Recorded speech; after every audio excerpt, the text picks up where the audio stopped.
Selamat datang di Ihsan Rahmat Talks, ruang belajar bagi peneliti pemula.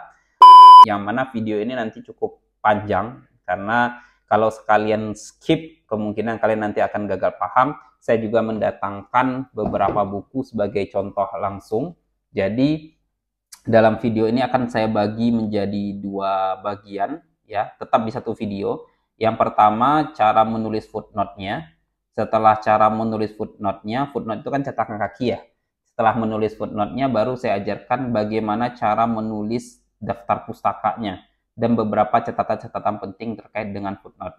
Oke, saya mulai saja. Yang pertama terkait dengan buku. Buku itu kan banyak bagiannya. Ada yang satu penulis, ada yang dua penulis, ada yang tiga penulis. Karena itu saya berikan contoh masing-masing. Nanti file ini akan saya bagikan di deskripsi, kalian bisa mendownload. Ini saya contohkan jika si penulisnya itu cuma satu ya, hanya seorang. Nah, ini contoh bukunya ya. Ini contoh buku karangan siapa? M. Amin Abdullah ya. Judulnya ini. Jadi ketika satu buku, di sini keterangannya nama penulis lengkap sesuai yang tertera di buku tanpa gelar dan jangan dibalik. Jadi kalau penulisan namanya tetap M. Amin Abdullah. Apa yang ada di sini ditulis saja.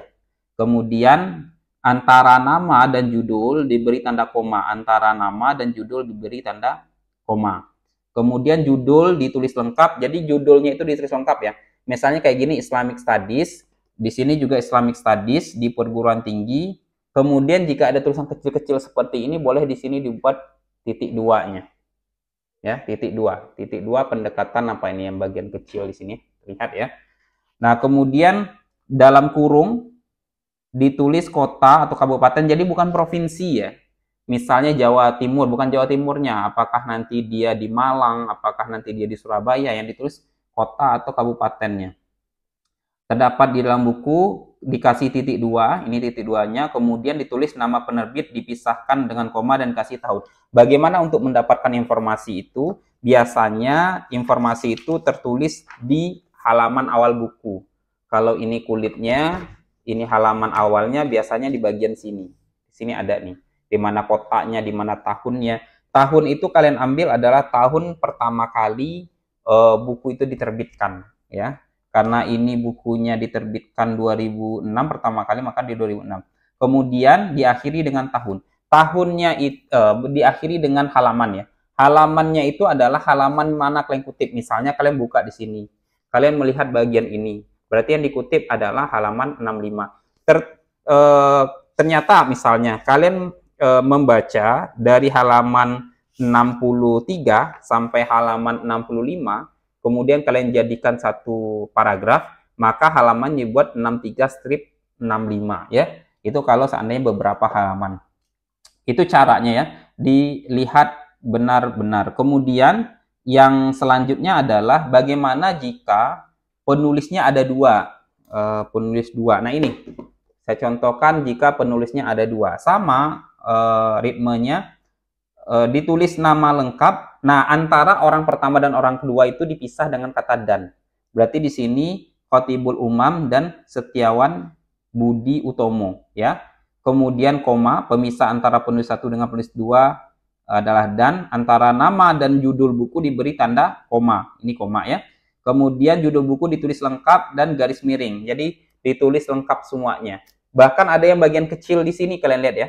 Nah, buat saja perbankan syariah titik dua, apa ini, dasar-dasar dinamika dan lain sebagainya ya. Nah, walaupun di buku ini tulisannya besar, tetap saja kalau untuk daftar footnote itu cukup awal-awalnya saja yang besar. Kalimat kata penghubung nggak usah di huruf besar. Apa contoh kata penghubung di sini? Ada kata dan di sini. Dan itu tetap menggunakan huruf kecil, ya. Kemudian hampir sama seperti penulis satu tadi, dalam kurung Jakarta, kota terbitnya ya. Kemudian tempat penerbitnya di mana, tahunnya, koma, kemudian halamannya. Ini contoh. Halaman 4 sampai 12 berarti dikutip dari halaman 4 sampai 12. Pertanyaan yang selanjutnya, bagaimana kalau penulisnya 3 orang misalnya? Ini misal penulis 3 orang, maka perbedaannya hampir sama seperti yang di atas, bedanya saja antara penulis pertama dan penulis kedua dipisah koma, Kemudian antara penulis 2 dan ketiga nggak usah pakai koma, langsung pakai dan ya. Kemudian koma, baru judul bukunya garis miring, kemudian dalam kurung kota, tempat terbit bukunya, tahunnya, dan halamannya, halaman berapa. Oke, namanya jangan dipisah dan jangan disingkat-singkat ya, sesuaikan dengan apa yang tertulis di buku. Nah, yang contoh selanjutnya, bagaimana jika penulisnya lebih dari 3? Kalau penulis lebih dari 3, ini contohnya, ini penulisnya 1, 2, 3, 4, ada 4 penulis. Nah, bagaimana kalau 4 penulis lebih dari 3, maka berlaku hukum DKK ya, DKK itu dan kawan-kawan. Cukup ditulis nama penulis lengkap orang pertama. Kebetulan ini nama penulisnya cukup Saifuddin saja ya. Saifuddin, gelarnya jangan, Saifuddin saja ya. Kalau nama penulisnya ternyata Ihsan Rahmat, ya tulis saja Ihsan Rahmat, koma DKK ya, titik koma. Di sini saya berikan informasi, jangan disingkat et al. Ini kebiasaan kebanyakan salah orang, et al. Kenapa et al? Et al itu singkatan untuk bahasa Inggris. Kalau naskah kalian dalam bahasa Inggris, gunakanlah et al. Titik koma, kemudian ini sampai ke bawah hampir sama kayak yang di atas. Institusi Islam menggunakan huruf besar, garis miring, kemudian dalam kurung, tahun, tempat terbit, dan halaman, sama saja. Ya. Selanjutnya itu untuk buku. Saya pikir ini sudah clear. Kita baru bicara footnote ya, baru bicara footnote. Kalau seandainya misalnya Pak, bagaimana jika diterapkan di dalam footnote yang sebenarnya? Ini saya contohkan. Saya mencontohkan misalnya ini ada 2 paragraf ya. Kalau kalian menulis footnote, ada 2 hal yang perlu kalian perhatikan. Misalnya di sini kutipannya Abdullah ya. Kalau mau mengutip nama orang, ini penting sekali. Yang dimunculkan itu adalah nama belakangnya. Misalnya seperti ini tadi, namanya kan M. Amin Abdullah. Kalau mau mengutipnya, nggak usah buat lengkap. Buat nama belakangnya saja. Abdullah menjelaskan. Ya. Nah, nanti waktu di footnote baru ditulis nama lengkap. Footnote-nya kan gini cara ngambilnya. Bentar lagi loading. Nah, ini. Footnote-nya ya, dikasih footnote di sini, kemudian dipastekan seperti yang tadi ya. Ini kita rapikan dulu. Footnote itu biasanya di angka 10, kemudian dia rata kiri kanan ya, jangan lupa rata kiri kanan. Ini kan sudah rata kiri. Kebanyakan orang kesalahannya membuat rata kiri seperti ini. Padahal dia rata kiri kanan ya. Jadi bukan M. Amin Abdullah mengatakan, tapi Abdullah saja. Selalu gunakan nama belakang Ihsan Rahmat, bukan Ihsan Rahmat, tapi Rahmat mengatakan. Kenapa seperti itu? Karena memang kita mengikuti aturan internasional. Jadi menggunakan nama belakang atau family name kalau di internasional ya. Kemudian untuk tata tempatnya ini, kalau memang kalian mau buat seperti ini, tanpa ada tab sekali seperti ini, itu nggak masalah. Tapi dengan syarat kalian konsisten. Kalau seperti ini, bakal seperti ini sampai akhir, ya. Tapi kebanyakan di perguruan tinggi Islam itu dia dikasih tab. Nah, aturan tab itu bagaimana, Pak? Mengikuti aturan paragrafnya yang di sini, ya. Kalau paragrafnya itu di sini angkanya 1, nah, ini kan biasanya tariknya di sini ya 1 ya. Beraka di bagian sini juga ditarik 1. Nah, jadi dia sejajar. Kalau ini saya kopikan lagi, satu lagi. Nah, dia sejajar, tuh sejajar kan. Jadi jangan banyak nih mahasiswa yang buat seperti ini, nggak sejajar. Jadi jadikan ini kalau sudah contoh praktek ketika dia sudah menjadi footnote ya. Jadi ini seperti ini. Nah, pertanyaannya bagaimana jika dia menjadi daftar pustaka? Misalnya di bagian sini daftar pustaka, ya, daftar pustaka. Nah, di daftar pustaka beda lagi aturannya. Kalau daftar pustaka, kalian buka bagian sini. Ini daftar pustaka. Ya. Contoh yang 1 penulis seperti ini. Nama akhir penulis diletakkan di depan. Jadi yang namanya awalnya di lengkap, M. Amin Abdullah, pas di daftar pustaka itu dipisah. Ya. Abdullah, M. Amin titik. Ya. Antara nama penulis dan tahun terbit dipisahkan titik. Ya. Antara nama penulis dengan tahun terbit dipisahkan titik. Jadi tahun yang awalnya di belakang, tadi kan tahunnya di belakang tuh, di bagian sini tuh ada dalam kurungnya, itu dipindahkan ke depan. Kurung di sini hilang. Kalau bagian ini tetap sama, bedanya di situ saja. Kemudian di sini perlu diingat tidak memunculkan halaman. Jadi halamannya dihapus ya. Tanpa dikasih tanda kurung. Tadi kan ada kurung di sini ya. Kalau kalian lihat di sini tuh. Coba saya bawa ini ke bawah biar terlihat bedanya. Nih ya. Ini kalau dia jadi footnote, ini kalau dia jadi daftar pustaka. Beda ya. Nama belakang dibawa ke depan, kemudian dikasih koma, baru nama lengkapnya M. Amin, jadi M. Amin Abdullah. Kali ini M. Amin Abdullah. Dibalik, tahunnya yang awalnya di belakang dinaikin ke depan, titik, kemudian ini sama seperti sebelumnya, ya, judul lengkap, kemudian di garis miring. Ini kurungnya sudah hilang, ini juga kurungnya sudah hilang, jadi Yogyakarta Pustaka Pelajar. Tahunnya mana? Tahunnya sudah ke depan, ya. Jadi kalau seandainya menulis ini menjadi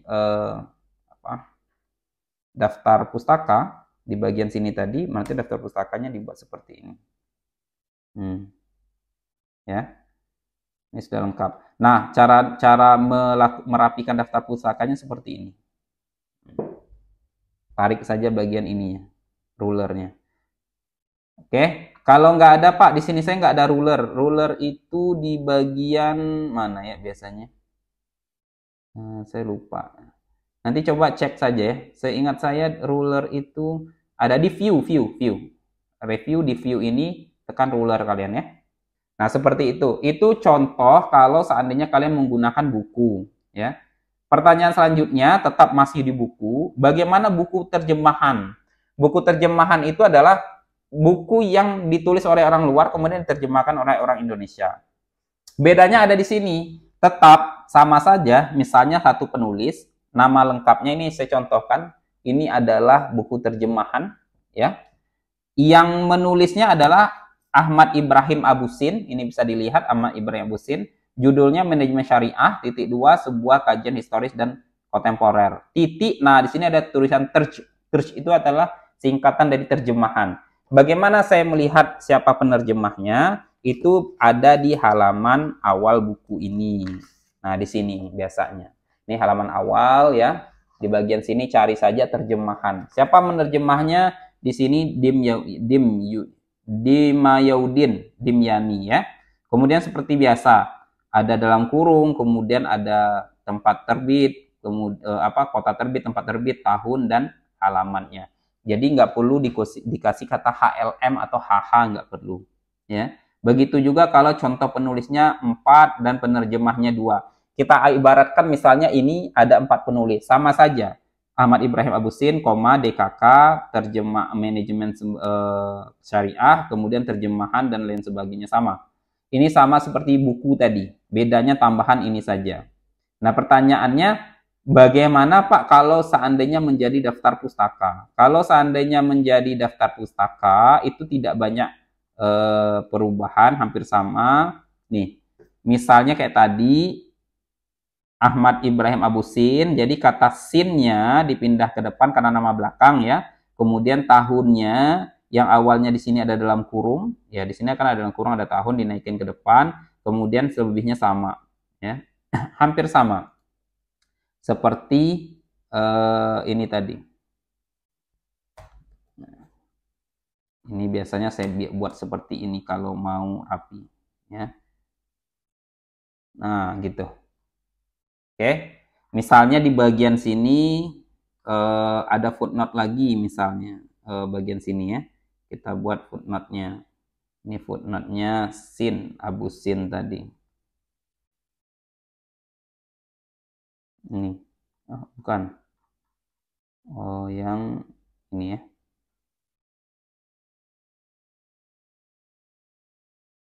Nanti video ini bisa kalian ulang berkali-kali ya. Ini ingat ya, dia samakan dengan sini, kemudian rata kiri kanan. Biasanya saya untuk rata kiri kanan ini saya biarkan saja, tapi nanti di akhir di sini saya klik, kemudian saya Ctrl A, kemudian rata kiri kanan. Nah, itu langsung rapi. Kayak gini. Nah, kurang titiknya di sini, tambah titik. Jadi memang harus konsisten. Kalau kalian mau buat pola seperti ini, ya berarti harus konsisten sampai akhir. Tapi kalau kalian mau buat pola tab seperti ini, nah, dirapikan sesuai dengan paragraf yang di atasnya, boleh juga, asalkan konsisten, ya. Itu untuk buku terjemahan. Selanjutnya, bagaimana kalau book chapter? Book chapter itu apa? Book chapter itu penulisan bersama, seperti ini contohnya, ya.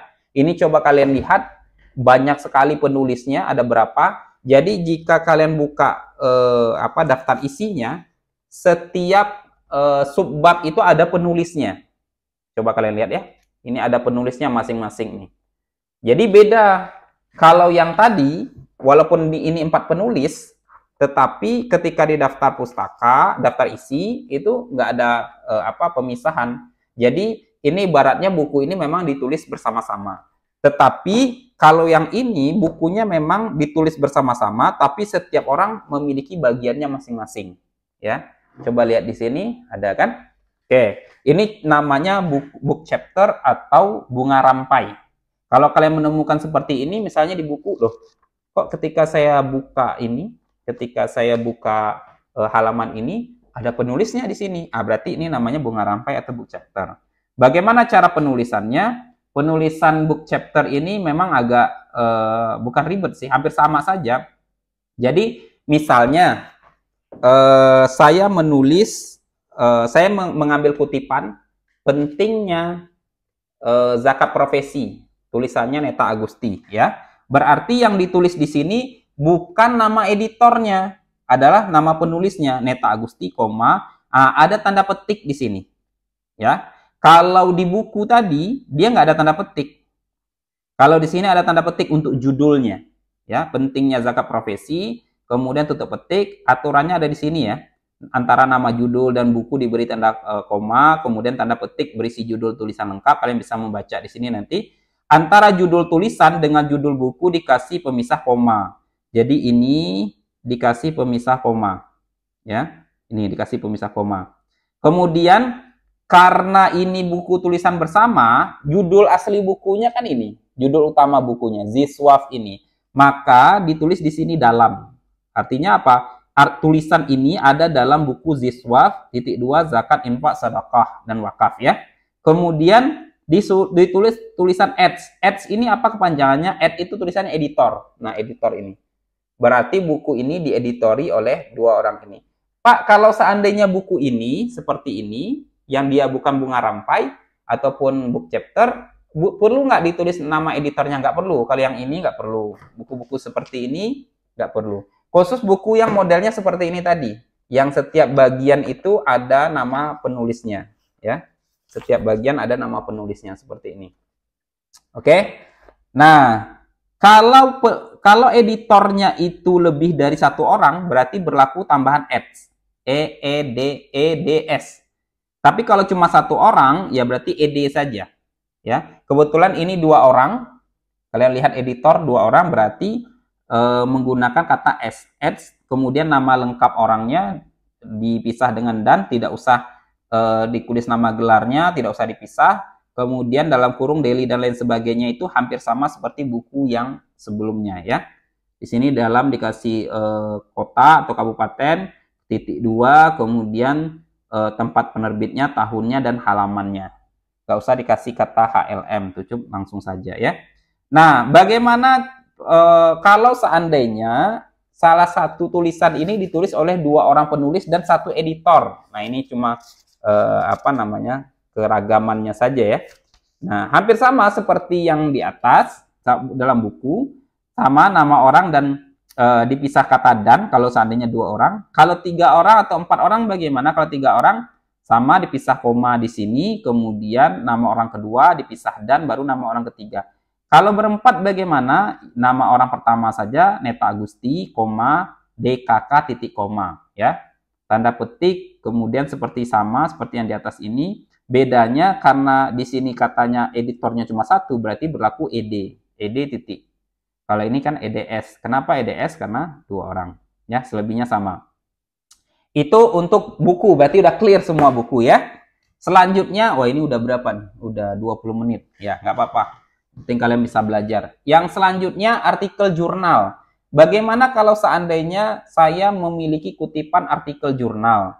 Kalau artikel jurnal, cara pengutipannya seperti ini, ya.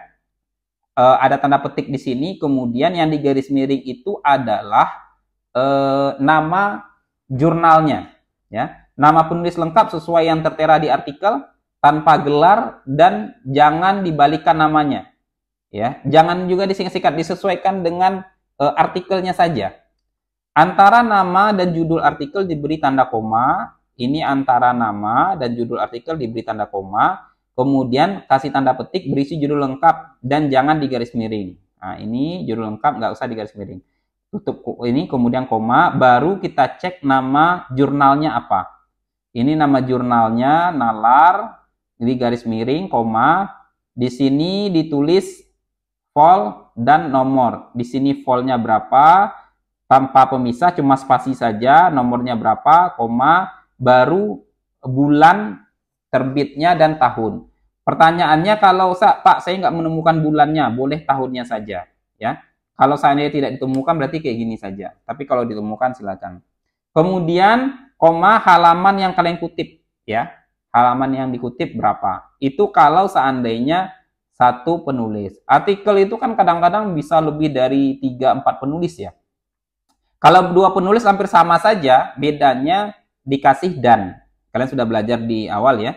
Tidak koma dan lain sebagainya dikasih dan. Selebihnya ini hampir sama seperti yang satu penulis ini tadi. Kalau tiga penulis, lebih dari 3 penulis.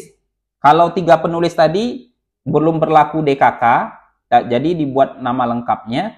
Tapi kalau sudah lebih dari 3 penulis baru berlaku DKK, ya. Ihsan Rahmat nama lengkapnya, koma, DKK, titik koma, kemudian judul lengkap, kemudian koma, ada tanda petik, ya. Kemudian nama jurnalnya apa? Nama jurnal di garis miring di sini. Tulis nama jurnal secara lengkap dan di